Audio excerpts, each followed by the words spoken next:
Аса қамқор, ерекше мейірімді, рахымды Алланың атымен бастаймын.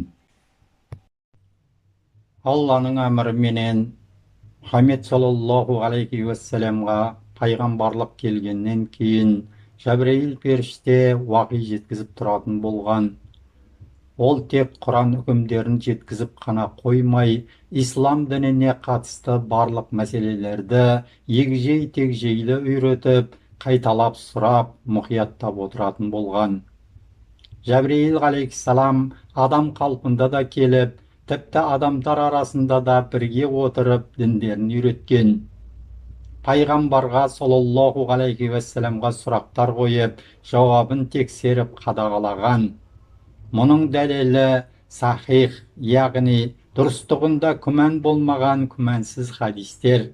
Мәселен, Әл-Бухари риуаят еткен Айша анамыздан, Алла одан разы болсын, бізге жеткен бір хадисте ол: «Уа Алланың елшісі, саған уақи қалай келеді?» деп сұрағанда, Алла елшісі саллаллаху алейхи уассалам: «Кейде қоңырау үніндей боп келеді, бұл маған өте қиынға соғады, ал айтқанын ұғып алғанымнан соң жеңілдеп қаламын.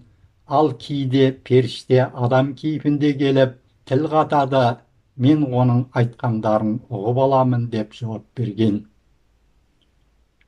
Хадистегі кейде қоңырау үніндей боп келеді дегені, бұл дыбыс пайғамбарға саллаллаху алейхи уассаламға Алланың сөзін, яғни уақи жеткізуші Жәбірейіл періштенің қанаттарының дыбысы туралы айтылған. Сондай-ақ Ибн Аббастан, Алла одан разы болсын, имам Ахмад және имам Әл-Хайсами риуаят еткен және бір хадисте былай делінген: бір күні Расулуллах саллаллаху алейхи уассалам сахабаларымен бірге отырғанында бір кісі келіп оның алдына отырды. Кейін екі алақанын Алла елшісінің саллаллаху алейхи уассаламның тізесіне қойып: «Я Расулуллах саллаллаху алейхи уассалам, маған исламның не екенін айтыңызшы» деді.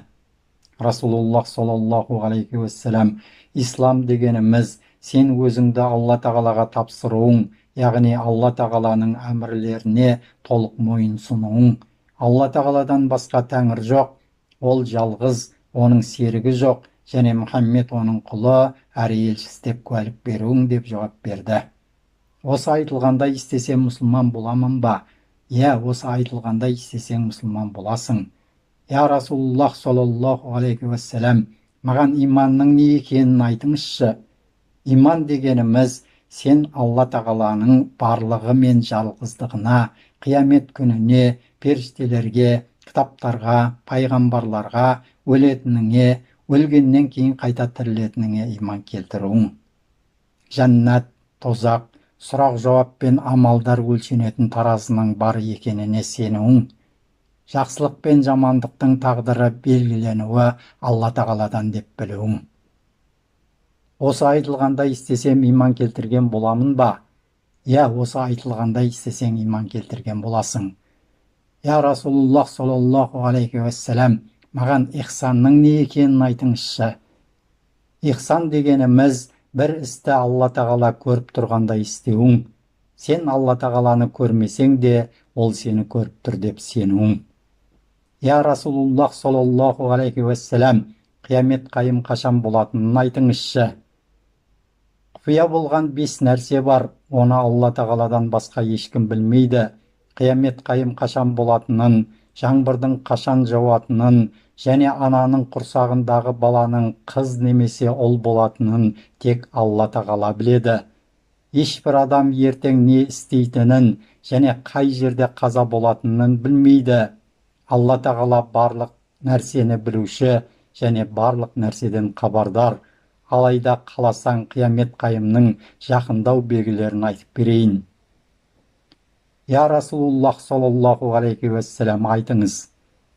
«Күн өзінің қаншайымын туғанын, ғимарат иелері ғимарат салуда жарысқанын, жалаң аяқ, аш және жалаңаштардың қауымды басқарғанын көрер болсаң, ол қиямет қайым басталуының белгілері мен шарттарынан болады» деді. Хадистегі Алла елшісінің саллаллаху алейхи уассаламның күн өзінің қаншайымын туғаны дегені балалардың ата-анаға деген қатыгездігін баяндағаны. Ал енді ғимарат иелері ғимарат салуда жарысуы дегені бұл адамдарды билейтін өзімшілдік пен дүние қоңыздық екенін айтқаны. Жалаң аяқ аш және жалаңаштардың қауымды басқаруы дегені ынсапсыздардың және білімсіздердің билікке қол жеткізулері арқылы елді басқарып дүрліктірулерін айтқаны. Міне осылайша ардақты пайғамбарымыз Мұхаммед саллаллаху алейхи уассалам қойылған сұрақтарға іркілмей жауап беріп, және қияметтің басталу белгілерін сұраған кісіге жоғарғыдағыдай түсіндіріп берген. Осыдан соң әлгі сұрақ қойған кісі шығып кетеді.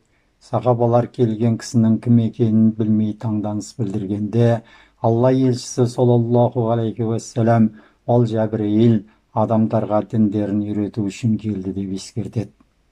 Осы хадистегі пайғамбарымыз саллаллаху алейхи уассаламның осыдан 14 ғасырдан астам уақыт бұрынғы айтқан қияметтің белгілері мәселесіне ой тастап тереңдейтін болсақ, бұл күндерде сол сөз өз мәресіне жеткен тәрізді.